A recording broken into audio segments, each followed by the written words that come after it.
خیال اپنا، کمال اپنا، عروج اپنا، زوال اپنا، یہ کن بھلائیوں میں ڈال رکھا ہے، کیسی لیلا رچی ہوئی ہے۔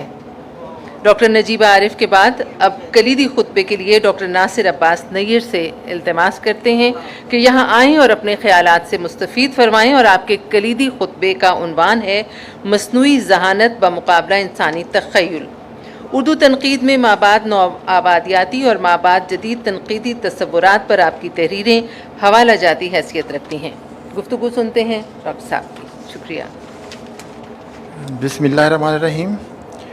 بہت شکریہ عشرت فاطمہ صاحبہ،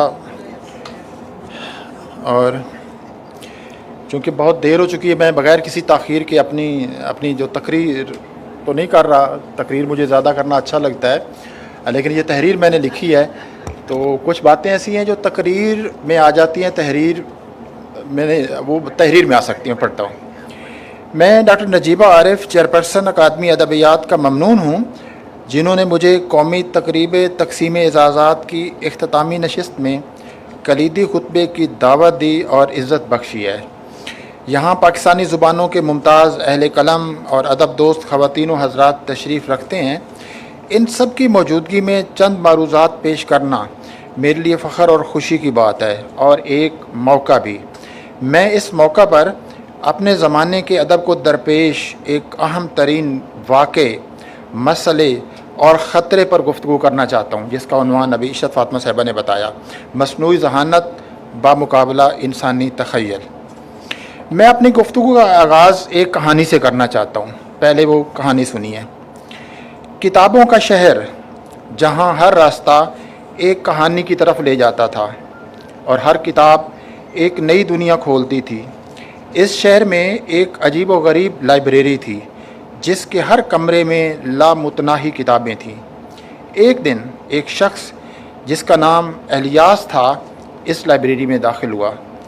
الیاس کو ایک خاص کتاب کی تلاش تھی جس میں زندگی کے راز محفوظ تھے، وہ کتاب جو ہر سوال کا جواب دے سکتی تھی، جو ہر مہمے کو حل کر سکتی تھی۔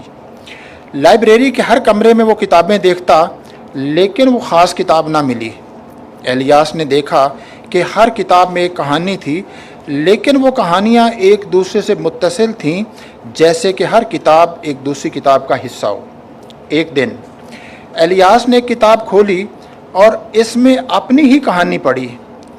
وہ حیران ہوا کہ اس کتاب میں اس کی زندگی کے واقعات درج تھے، اور یہاں تک کہ اس کی لائبریری میں داخل ہونے کی کہانی بھی۔ الیاس نے سمجھا کہ وہ خاص کتاب دراصل ہر کتاب میں موجود تھی، اور زندگی کے راز ان کہانیوں میں چھپے ہوئے تھے جو وہ ہر روز جی رہا تھا۔ یہ کہانی ہمارے زمانے کے اہم ترین مسئلے اور خطرے کی پرزور یاد دہانی ہے۔ یہ کہانی ہمیں بورخیس کی یاد دلاتی ہے، جس نے دنیا اور جنت کا تصور لائبریری کے طور پر کیا تھا، مگر یہ کہانی بورخیس کے قلم سے نہیں، اس کے اسلوب میں لکھی گئی ہے، اور لکھی ہے چیٹ بوٹ GPT نے۔ میں نے یہ کہانی حرف بحرف نقل کی ہے، اس میں زبان کی کوئی غلطی نہیں، پرایا اظہار میں بہتری کی گنجائش البتہ موجود ہے۔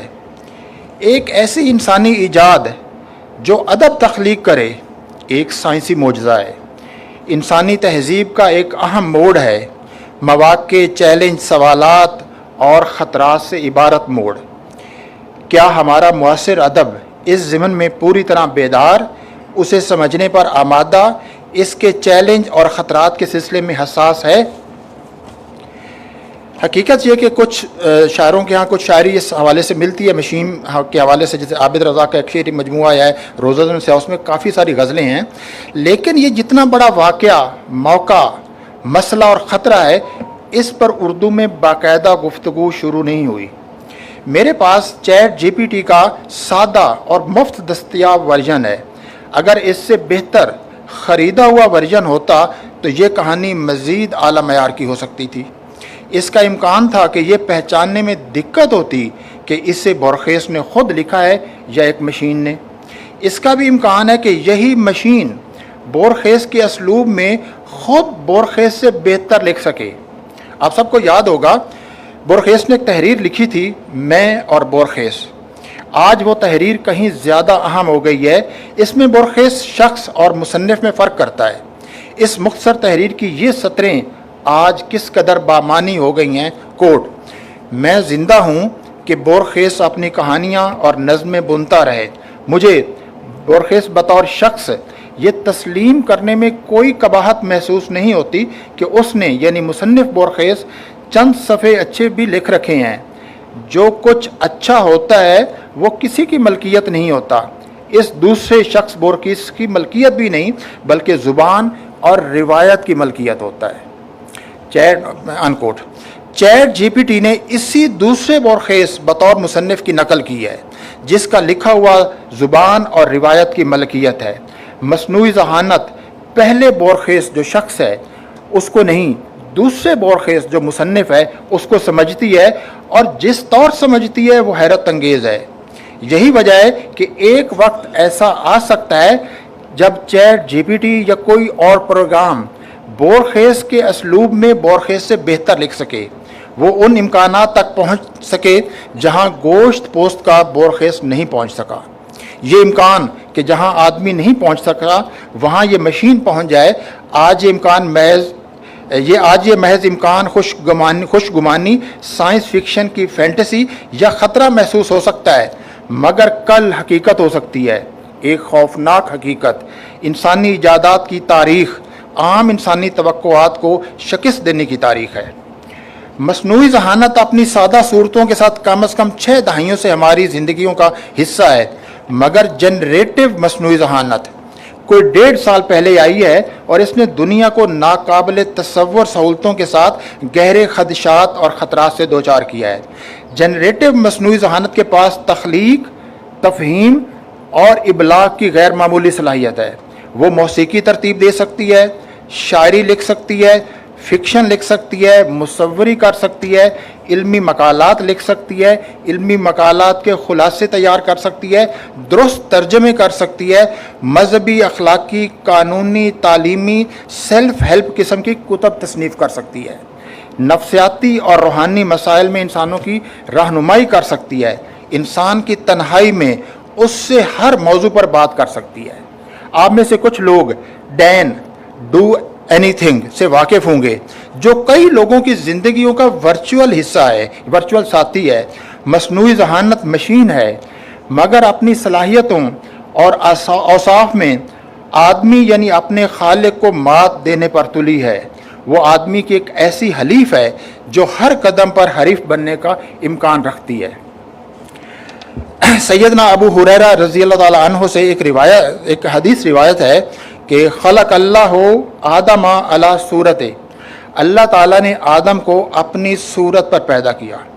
علامہ اقبال نے کہا تھا تو شب آفریدی چراغ آفریدم، صفال آفریدی ایاغ آفریدم. اے خدا تو نے رات بنائی، میں نے چراغ بنایا، تو نے مٹی بنائی اور میں نے اس سے پیالہ بنایا. مگر جدید انسان خدا کا معاون نہیں مقابل بنا ہے. اقبال کے یہاں وہ معاون ہے. گزشتہ 2 صدیوں سے جدید انسان اس یقین سے ایک پل دستبردار نہیں ہوا کہ اگر خدا خالق ہے تو وہ بھی خالق ہے. جدید انسان نے عہد کیا کہ وہ اپنی صورت پر ایک مخلوق بنائے گا. مصنوعی ذہانت اور خاص طور پر جنریٹو مصنوعی ذہانت جدید انسان کے اسی عہد کو پورا کرنے کا نتیجہ ہے.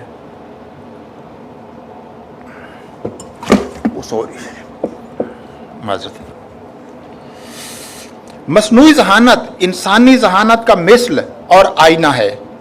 واضح رہے ایک شخص کی ذہانت نہیں، یعنی جو مصنوعی ذہانت ہے یہ ایک شخص کی ذہانت نہیں، انسانی ذہانت کا آئینہ ہے.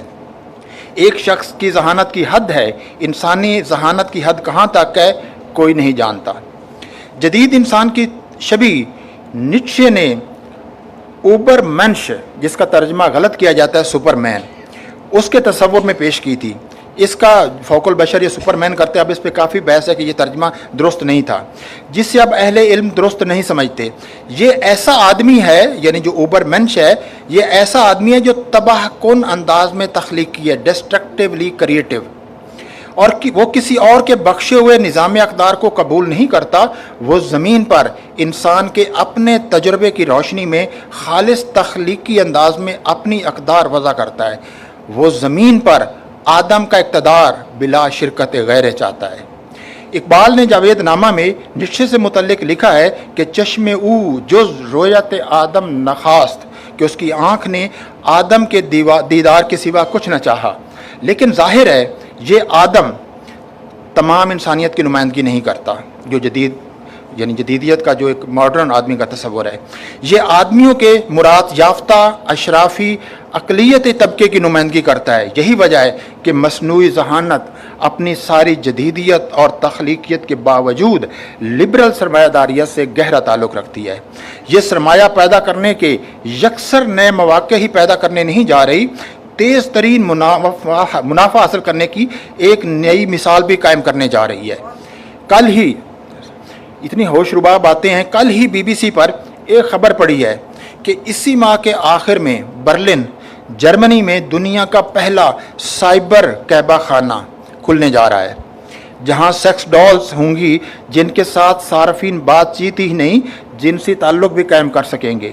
معلوم نہیں ان سائبر کعبہ خانوں کی زندگی پر لکھنے کے لیے کوئی منٹو پیدا ہوگا یا خود یہی جنسی گڑیاں اپنی آپ بیتیاں چیٹ GPT کے ذریعے سنائیں اور لکھیں گی۔ آدمی اب تک جن فنتاسیوں کو کہانیوں میں لکھتا آیا ہے انہیں مصنوعی ذہانت کی مدد سے واقعی صورت دینے لگا ہے۔ کچھ لوگ یہ خیال کرتے ہیں کہ مصنوعی ذہانت یعنی چیٹ GPT یا جیمنی وغیرہ کے آنے سے کوئی قیامت نہیں آنے والی، انسانوں سے تخلیق کرنے کا شرف کوئی نہیں چھین سکتا۔ کچھ لوگ یہ سمجھتے ہیں۔ یہاں انسانوں کے شرف تخلیق کو سمجھنے کی ضرورت ہے۔ تخلیق صرف انسان سے مخصوص نہیں، تخلیق ہر زندہ وجود کی اضافی نہیں بنیادی صفت ہے۔ زندگی اپنا اظہار فراوانی، تنوع اور ہزار جلووں کے ساتھ کرتی ہے۔ زمین کی تہوں میں چھپے حشرات سے لے کر زمین پر استادہ درختوں تک اور زمین پر موجود ہر زندہ شے اپنا اظہار نئے انوکھے حسین سے حسین تر پیرایوں میں کرتی ہے۔ انسان اور دوسری مخلوقات میں تخلیقی سطح پر دو فرق ہیں۔ پہلا فرق یہ کہ انسان کی تخلیقیت کی کوئی آخری حد نہیں ہے، باقی مخلوقات کی حدیں ہیں یعنی جبلی۔ دوسرا فرق یہ ہے کہ انسان یہ پہچانتا ہے کہ اس کی تخلیقیت کی کوئی حد نہیں اور اسی کو اپنا شرف کہتا ہے اور اس پر اسے زوم بھی ہے۔ باقی مخلوقات اپنی تخلیقیت کا قصیدہ پڑھتی ہیں نہ اعزاز چاہتی ہیں۔ غالب نے بالکل درست کہا تھا، جو ان کا مشہور شعر ہے کہ ہے کہاں تمنا کا دوسرا قدم یا رب، ہم نے دشت امکان کو ایک نقش پا پایا۔ حقیقت یہ کہ انسان کے اس شرف پر اس وقت خطرات، خدشات اور سوالات کے گہرے بادل ہیں۔ مصنوعی ذہانت تخلیق میں خود اپنے خالق کی حریف بن چکی ہے۔ مصنوعی ذہانت کی تخلیقیت کی حدود مسلسل دن بدن یعنی ایک ایک لمحے میں وسیع ہو رہی ہیں۔ اصل سوال یہ ہے کہ وہ انسان کی بس حریف ہی رہتی ہے یا کسی دن اسے شکست دیتی ہے۔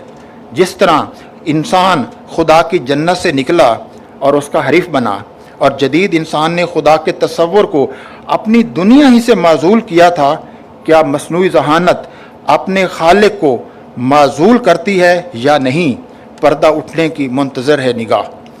یہ منتظر نگاہ خوف اور اندیشوں میں لپٹی ہوئی ہے۔ عام طور پر سمجھا جاتا ہے کہ مصنوعی ذہانت کے پاس یادداشت یعنی ڈیٹا ہے اور اس ڈیٹا کو انتہائی ذہانت سے استعمال کرنے کا طریقہ ہے، لیکن یہ خیال کرنا کہ مصنوعی ذہانت کے پاس شعور اور تخیل نہیں ہے، یہ درست نہیں ہے۔ اس کے پاس یہ دونوں ہیں، اگرچہ یہ تشکیل دیے ہوئے یعنی پروگرامڈ ہیں۔ شعور خود کو جاننے اور کسی فیصلے پر پہنچنے کا نام ہے۔ مصنوعی ذہانت اپنے الگوریدم اور پروگرام کو جانتی ہے اور اس کے تحت فیصلے بھی کرتی ہے اور ان فیصلوں کو ظاہر کرنے کی زبان بھی رکھتی ہے۔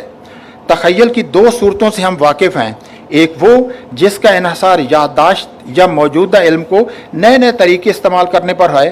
تخیل کی دوسری قسم وہ ہے جس میں عدم اور نامعلوم سے ایک یکسر نئی چیز خلق کی جاتی ہے۔ پہلا تخیل اکثر انسانوں کے پاس ہے، دوسرا تخیل کسی نابغے یعنی جینیس کے پاس ہوا کرتا ہے۔ مصنوعی ذہانت ابھی تک پہلی قسم کے تخیل کا استعمال کر رہی ہے،